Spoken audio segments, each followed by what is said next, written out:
계획에 따라 본문을 빌립보서로 택합니다.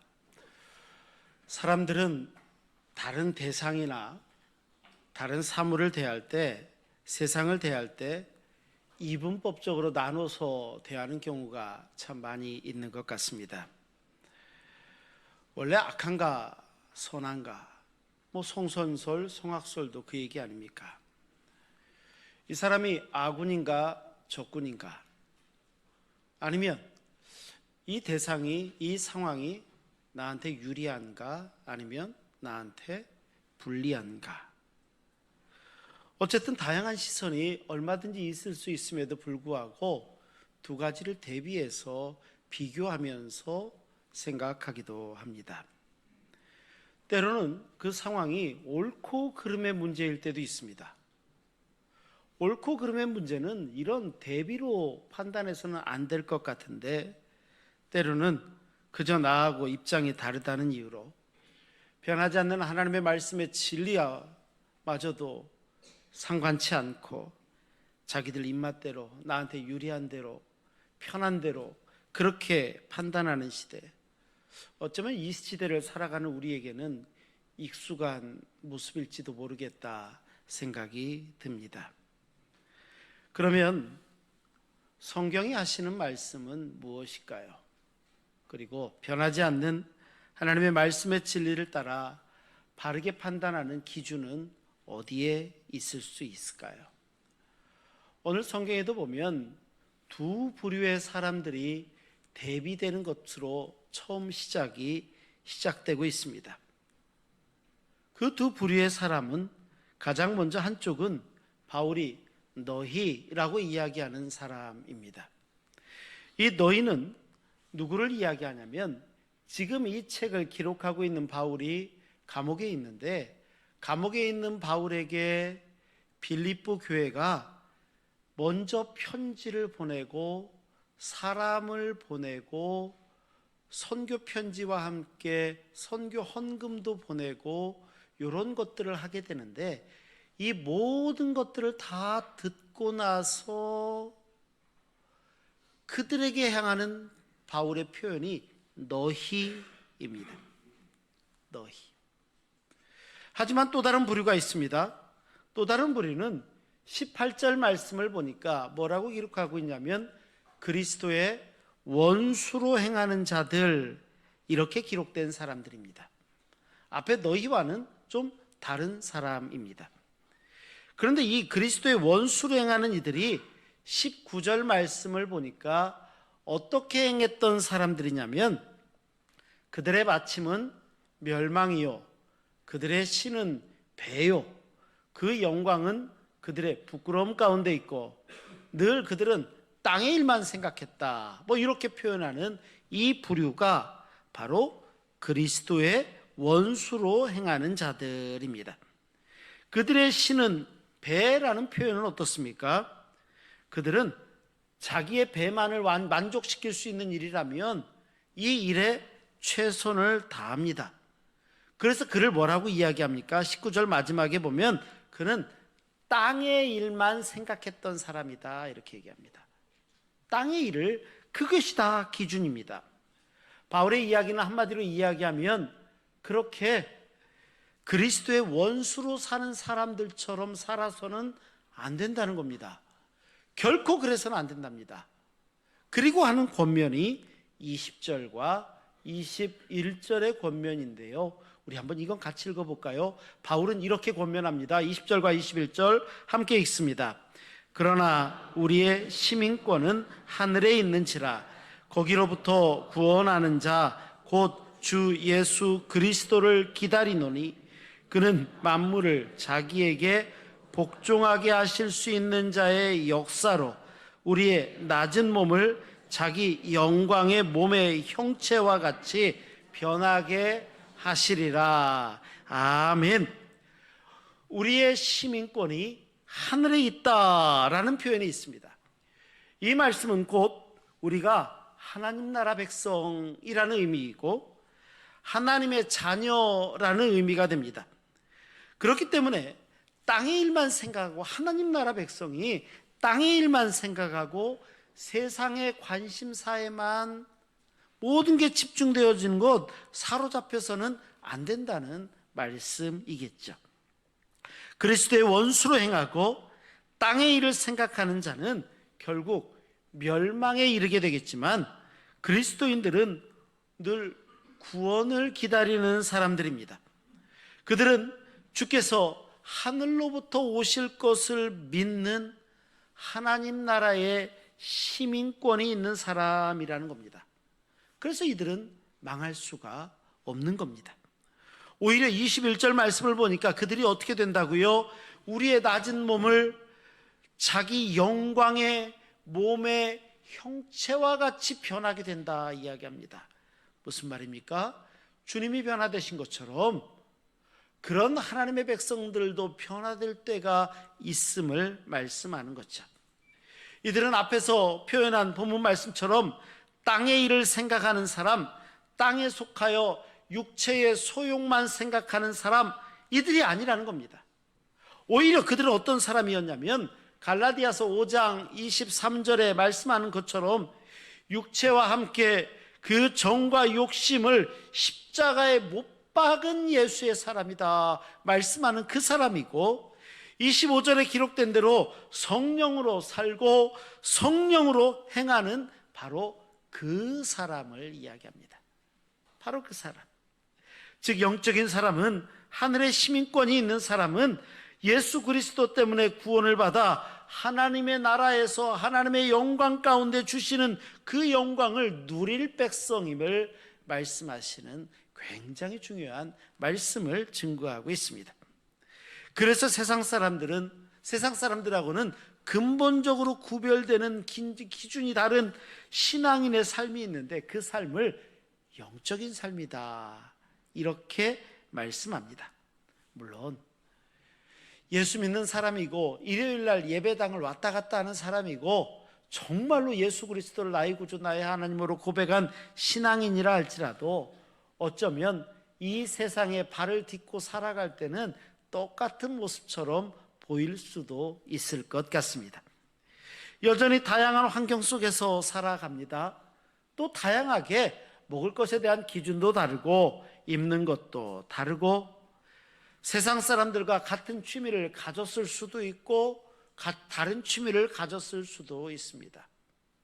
또 세상 사람들하고 똑같이 무리해서 일하면 피곤해지면 푹 쉬어야 되는 것도 역시 같은 삶의 모습일 것입니다. 똑같은 육체적 한계를 가진 인간일 수도 있다는 거죠.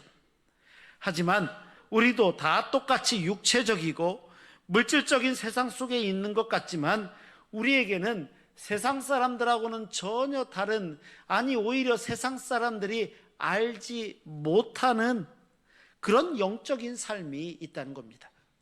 이 영적인 삶이 매우 큽니다. 왜 클까요? 이 영적인 삶이 곧 우리를 살리기도 하고 이 영적인 삶의 결과가 우리를 죽이기도 합니다. 예수 그리스도를 구주로 믿은 자의 삶을 바르게 살아갈 때 그가 영원한 생명을 누리기도 하고, 예수 그리스도를 구주로 믿지 않는 신앙인답지 않은 삶의 모습은 결국 영벌에 취하는 귀결점이 다르기 때문이죠. 영적인 삶은 그런 면에 있어서 매우 중요한 영역입니다. 우리는 이 세상에 하나님께서 창조하셨는데 아무 의미도 없이 무의미하거나 어떤 목적도 없이 맹목적적이거나 이렇게 하나님께서 우리를 창조하지 않으셨습니다. 하나님이 우리를 창조하셨습니다. 그 분명한 목적은 어디를 향하고 있냐면 하나님 나라를 향하고 있고, 그 목적은 우리가 그 하나님 나라의 삶을 살아가는 데 있다는 겁니다. 이것이 안 되면 안 되거든요. 하나님 나라의 삶을 살아가는 겁니다. 그렇기 때문에 우리가 영적인 삶을 산다, 이것은 늘 영이신 하나님과 더불어 살아가는 하나님 나라의 삶을 이야기합니다. 우리는 그 모습으로 바르게 살아가야 되죠. 그리스도인들은 세상 사람들하고 똑같이 이 세상에 발을 딛고 살아갑니다. 하지만 하나님 나라를 바라보면서 살고 있는 사람들입니다. 이것은 곧 하나님 나라를 바라보며 사는 사람이 영적인 사람이고 그들의 삶이 그리스도인의 삶이기 때문이겠죠. 높고 높은 하늘 보좌를 버리고 이 땅에 오셨던, 우리를 구원하여 주셨던 예수 그리스도, 그분을 기다리는 삶이고 그분에게 우리의 소망을 두는 삶이고 그분이 기대하시는 삶을 살아가는 것, 이것이 영적인 삶의 바른 모습입니다.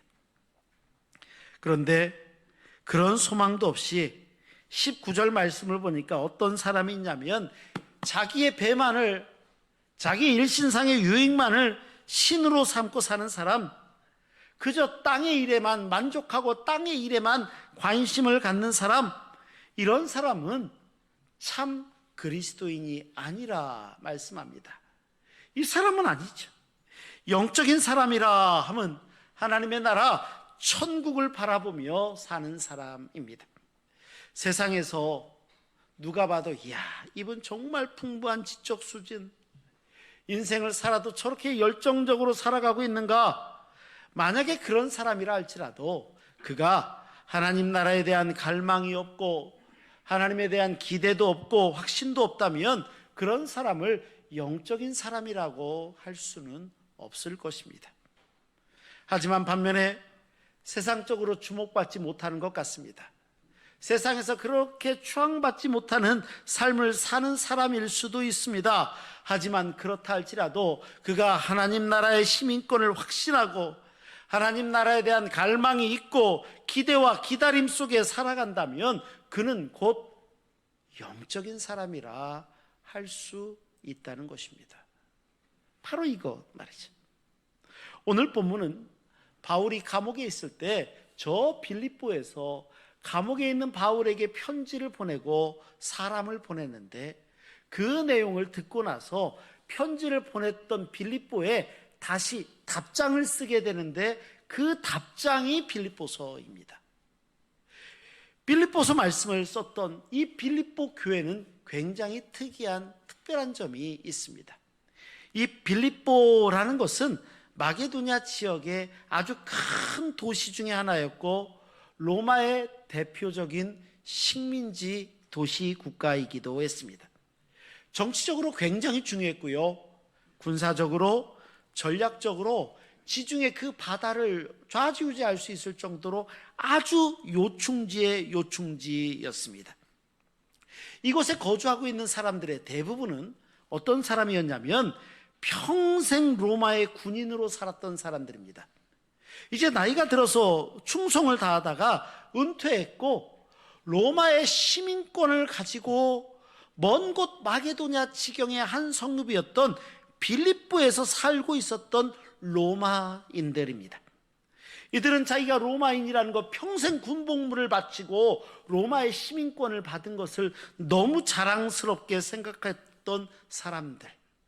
그들 중에 일부는 빌립보 교회 성도들도 있을 것이고 빌립보 교회가 거하였던 곳 그 주변 사람들은 대부분 이런 자격을 갖추었던 사람들입니다. 빌립보 교회 성도들이 비록 이 세상 가운데 살고 있지만 하나님 나라 시민이기 때문에 하나님 나라 백성답게 그렇게 살아야 될 권면을 적절한 비유를 통하여서 오늘 본문에 성경은 말씀하고 있는 것입니다. 그게 뭐예요? 바로 우리의 시민권은 하늘에 있다라는 것입니다. 우리의 시민권이 하늘에 있다라는 말씀입니다. 자, 그러면 이 말씀을 통해서 하나님은 우리에게 무슨 기대를 하고 오늘 우리는 이 말씀을 통해서 무엇을 깨달을 수 있겠습니까? 이 말씀을 듣고 나니까 너무 자연스럽게 19절과 20절의 말씀이 주목되어 우리 눈에 읽히게 됩니다. 19절 20절은 이렇게 기록하고 있습니다. 거기로부터 구원하는 자 곧 주 예수 그리스도를 기다리노니 그는 만물을 자기에게 복종하게 하실 수 있는 자의 역사로 우리의 낮은 몸을 자기 영광의 몸의 형체와 같이 변하게 하시리라. 아멘. 영적인 삶이라는 것은요, 그저 우리의 시민권이 하늘에 있다고? 여기에서 멈추는 것이 아니라 하늘에 있음을 아는 것을 넘어서는 겁니다. 그리고 바로 거기로부터, 그 하늘로부터 구원하는 자, 곧 주 예수 그리스도를 기다리는 것이라는 말씀이에요. 그 예수 그리스도를 기다리는 것입니다. 이러한 영적인 삶에 대한 것이고, 또 예수 그리스도께서 만물을 자기에게 복종하게 하실 수 있는 자의 역사로 우리의 낮은 몸을 자기 영광의 몸과 같이 확실히 변화시켜 주신다는 이런 소망, 이런 확신, 이것 가지고 사는 사람들이 그리스도인이고 영적인 삶을 사는 이다 말씀하신 겁니다. 바로 우리가 그렇게 살아가는 것이라는 거죠. 그래서 초대교회는요, 초대교회의 신앙의 확신은 정말 대단한 거 아십니까? 초대교회가 고백하고 있는 가장 중요한 신앙 고백이 성경에도 기록되어져 있고 우리도 익히 알고 있는 고백이 있는데, 그들은 환난 가운데 있고 핍박 가운데 있고 어려움 가운데 있고 예배를 드리는 것이 곧 자기들의 생명을 내놓아야 되는 상황임에도 불구하고 그들의 고백은 마라나타였습니다. 계시록 22장 20절에는 이 말씀이 나오죠. 아멘, 주 예수여 어서 오시옵소서. 주님 어서 오시옵소서. 초대교회 성도들의 고백은 마라나타였습니다. 믿음 가운데 주님을 다시 만날 날을 날마다 기대합니다. 소망합니다. 그 대표적인 고백이 마라나타. 그렇기 때문에 그리스도인들이 살아가야 될 믿음의 모습은 언제든 어디서든 무슨 일이든 어떤 상황이든 하나님의 주권, 하나님의 뜻, 의지, 능력, 사랑, 그 하나님을 의지하며 살아가고 강구하면서 살아가야 되는 그런 영적인 삶, 하나님께서 기대하시는 삶, 하나님의 능력이 임하는 삶, 바로 그 삶이라는 것입니다. 하지만 반면에 육적인 삶은 어떻습니까? 내 능력만 의지합니다. 그리고 내 능력 아니면 내가 기대하고 의지할 만한 무언가의 뒷배가 있다면 그 뒷배만 의지합니다. 자기의 배를 신으로 삼고 사는 것과 뭐가 다릅니까? 그럴싸한 뒷배 하나쯤 있어야지 여기에 기대하고, 그게 물질이 됐든 자녀가 됐든 사회적 명예가 됐든 그 뒷배를 의지하고 살아간다면 과연 영적인 삶을 살고 있다 말씀할 수 있겠습니까? 그런데 하나님의 기대는 영적인 삶이라는 겁니다. 비록 우리가 이 세상에 발을 딛고 살아가는 존재라 할지라도 우리의 소속이 어디인지를 분명히 알아야 됩니다. 20절 말씀에는 그것을 우리는 하나님의 백성이다 말씀하고 우리의 시민권이 하늘에 있다 분명히 이야기합니다. 그것으로부터 오시는 구원자 예수 그리스도께 우리는 온전히 속해 있다라는 믿음, 이것이 영적인 삶의 믿음이죠. 그래서 로마서 14장 8절은 이렇게 말씀합니다. 우리가 살아도 주를 위하여 살고 죽어도 주를 위하여 죽나니 그러므로 사나 죽으나 우리가 다 주의 것이로다. 우리가 다 주의 소유라는 것입니다. 우리는 그런 존재입니다. 이게 신앙 고백이 돼야 됩니다.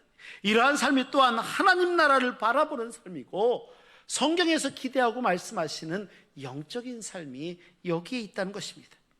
그러다 보니까 또 하나 주목되는 말씀이 오늘 말씀에 있습니다. 그것은 하나님 나라를 바라보며 사는 영적인 삶은 우리 눈으로 바라볼 수 있는 이 세상이 전부가 아니라 우리가 육안으로 비록 보이지 않더라도 이 세상에는 더 크고 더 참되고 더 지속적이고 더 놀라운 세계가 있음을 믿고 믿음의 눈으로 바라보는 삶이라는 것입니다. 이것이 영적인 시선 아니겠습니까? 이 영적인 시선으로 세상을 사는 사람은 이 세상을 살되 이 세상의 과학 문명, 합리성의 눈, 이것으로만 사는 것이 아니라 그 이상의 진리, 곧 하나님의 말씀의 진리가 있음을 믿고 살아가는 사람입니다. 과학의 발전, 그 성과, 이것을 부정하는 게 아닙니다. 이것을 인정합니다. 존중합니다. 필요할 때 선하게 활용하는 것 너무 중요합니다. 하지만 여기에서 멈추는 것이 아니라 하나님께서는 그가 지으셨던 이 세상과 이 우리가 생각하고 있는 존재의 논리를 훨씬 더 넘어선다는 겁니다.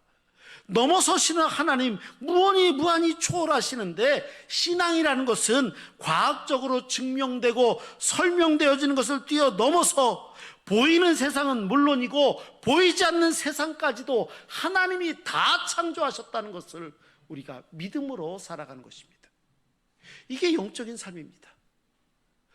눈에 보이는 삶은 물론이고 보이지 않는 세계까지도 창조하신 하나님, 이 하나님을 믿는, 주권자이신 그 하나님의 말씀에 대한 절대적인 신뢰가 있고 의지함이 있고 순종하며 살아가는 것, 이것이 곧 하나님 나라를 바라보는 영적인 삶이다 말씀하죠. 결과적으로 영적인 삶이라는 것은 겉으로 드러나는 형식보다도 우리의 마음과 중심을 하나님 앞에 드리는 삶입니다. 이것이 더 중요합니다. 하나님은 우리의 겉모습보다 우리 마음 안에 중심을 보시기 때문입니다. 하나님의 나라를 바라보는 삶은 일시적이거나 피상적이거나 그러지 않다라는 것입니다. 영원한 진실, 영원한 사랑, 그 하나님의 사랑을 날마다 추구하는 삶이죠. 그래서 바울은 고린도후서 4장 18절에 우리에게 이렇게 말씀합니다. 그래서 우리가 주목하는 것이 있는데, 이거는 보이는 것이 아니라 보이지 않는 것이고, 보이는 것은 잠깐일 수 있지만 보이지 않는 것, 그 영원히 보이지 않는 것을 주목한다. 바울은 그 얘기를 하는 겁니다. 우리는 그걸 바라봐야 된다는 거죠. 이것이 하나님의 나라를 바라보는 이들의 영적인 삶의 모습이고, 한순간에 불과한 가치를 영원한 하나님 나라의 가치와 바꿔버리지 않는 사람의 시선입니다. 그래서는 안 됩니다. 육적인 삶에 사로잡혀 있는 모습은 옳지 않기 때문입니다. 분명 우리는 하나님의 나라를 바라보는 영적인 삶을 살아야 되지만, 그렇다고 해서 우리가 살아가는 현실을 못 본 척하거나 무시하거나 외면하지 않습니다. 오히려 이 세상과 그 속에서 살아가는 삶을 사랑합니다. 더 소중하게 여기는, 그래서 영적인 삶을 살아가는 그 삶을 추구합니다. 이 세상을 사랑해서 세상의 삶에 궁극적인 목적을 두는 것이 아닙니다. 오히려 하나님의 나라와 우리 신앙의 관계 속에서의 의미야 그 가치를 바르게 알고 그것을 바라보며 살아갑니다. 이것이 영적인 그리스도인의 삶입니다. 물론 어느 순간 우리를 둘러싸고 있는 현실이, 우리가 발을 딛고 살아가는 이 세상이 불완전해 보일 수도 있습니다. 어느 순간은 왜 이렇게 부패한 것밖에 보이지 않는지, 바라만 봐도 열받고 성질만 나는 그런 순간이 혹시 있을지도 모르겠습니다.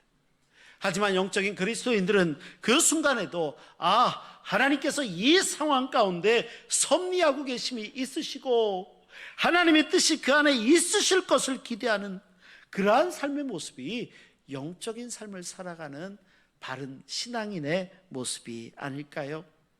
비록 이 세상 사람들이 자기의 처지에서 원망만 하고 결과가 자기 뜻대로 이루어지지 않으면 불평불만으로 가득하고 세상이 도대체 그렇게 변해가는 것처럼 보이는 순간이 있다 할지라도, 그리스도인은 언제나 하나님 앞에 감사하는 것, 이 감사가 신앙생활의 가장 중요한 하나님의 기대였음을 잊지 않는 것, 이게 신앙인의 바른 모습이 아니겠습니까? 세상 사람들은 우리를 유혹하며 얘기합니다. 뭐 다 좋은 게 좋은 거야, 다 좋은 게 좋은 거지, 이렇게 말하는 순간이 있다 할지라도 그리스도인들은 거룩하고 의로우신 이 세상을 창조하신 성부 하나님과 함께 길이요 진리요 생명 되시는 성자 예수님과 함께 우리와 날마다 함께 동행하시는 성령 하나님과 함께 변하지 않는 믿음의 여정을 날마다 굳건하게 하늘의 시민권을 가진 자답게 살아가는 것, 이것이 신앙인의 바른 모습이고 늘 잊지 말아야 될 모습이 아닐까요? 혹자들은 오늘 본문에 있는 우리의 시민권은 하늘에 있는지라, 이 말씀을 오해해서 기독교인들의 신앙은 그저 내세지향적이고 현실 도피적인 신앙이네, 이렇게 말한다면 아닙니다. 그렇지 않습니다. 성경은요, 이 세상은 나그네 길 아무것도 아니니까 다 무시해라, 무익하다, 하늘만 바라봐라, 이렇게 가르치지 않는다는 것입니다. 오히려 신앙 안에서 우리의 일생을 주께서 허락하신 시간이기 때문에 가장 진지하게 살아갑니다. 가장 최선을 다해 열정을 가지고 살아갑니다. 그리고 하나님 앞에서 그 삶을 내가 어떤 자세로 살아가야 될지 늘 고민하는 사람들이 신앙인의 바른 모습이라는 것입니다. 우리가 잘 알고 있는 영성가 C.S. 루이스가 그의 유명한 책입니다. 순전한 기독교에서 이렇게 이야기하는 것을 봅니다. 이 세상을 위해서 가장 많이 일한 그리스도인들은 역설적이게도 천국에 대해서 가장 많이 생각했던 이들이었다. 로마 제국이 기독교 국가로 전환되는데 토대를 놓은 사도들이나 중세 철학과 과학의 발전에 지대한 영향을 미쳤던 사람들이나 노예제도를 폐지시켰던 사람들이나 그런 위대한 흔적, 역사적 흔적을 남길 수 있었던 것은 그들의 마음이 곧 천국의 하나님의 나라에 사로잡혀 있었기 때문이다. 그리고 뒤에 가서 이렇게 얘기해요. 천국을 지향한다면 세상을 덤으로 얻을 것입니다. 하지만 세상을 지향하면 둘 다 잃을 것입니다. 어떻습니까? 프랑스의 신학자 중에 자크 엘리올이라는 사람이 있습니다. 이 자크 엘리올이 사상가로도 굉장히 유명한 사람인데 그리스도인의 정체성이 어디에 있는가, 이거에 대해서 조금은 약간 과격적인 표현처럼 그리스도인의 정체성을 이렇게 이야기합니다. 세상 속에 침투한 하나님 나라의 스파이라는 거예요. 굉장히 좀 과격하게 마치 표현한 것 같은데, 이 표현을 가만히 읽다 보면 우리 주님께서 승천하시기 전에 마지막으로 기도하셨던 대제사장적 기도가 요한복음 17장이거든요. 요한복음 17장은 아주 한 편이 전체가 다 예수님의 기도입니다. 그런데 그 예수님의 기도 가운데 아주 중요한, 세상에 두고 가는 그의 자녀, 그의 제자들을 향한 절절한 마음들을 하신 표현 중에 이런 표현이 있습니다. 요한복음 17장 11절에는 그들이 세상에 있사옵고, 16절에 가서는 이렇게 얘기합니다. 하지만 그들은 세상에 속하지 아니하였습니다. 여전히 세상 가운데 그의 백성들을, 그의 자녀들을 두고 가시지만 그들이 세상 가운데 있지만 세상에 속하지 아니하였사옵나이다. 주님의 기도입니다. 맞습니다. 우리는 세상 안에서 살아가지만 세상에 속하지 않은 존재라는 말씀입니다. 이 세상은 신이 없다고 이야기합니다. 거기에서 무신론에 기반해서 자기만 충족되면 된다고, 자기 충족 전 행복한 삶을 끊임없이 이야기하며 그리스도인들을 유혹하기도 합니다. 교회 밖에서는 여전히 그런 삶의 가치를 추구하며 달려가는 사람들이 대부분일 수도 있습니다. 하지만 우리는 이런 세상에서 담대하게 외치기를, 우리의 시민권은 하늘에 있는지라. 오늘 말씀, 우리의 시민권은 하늘에 있습니다.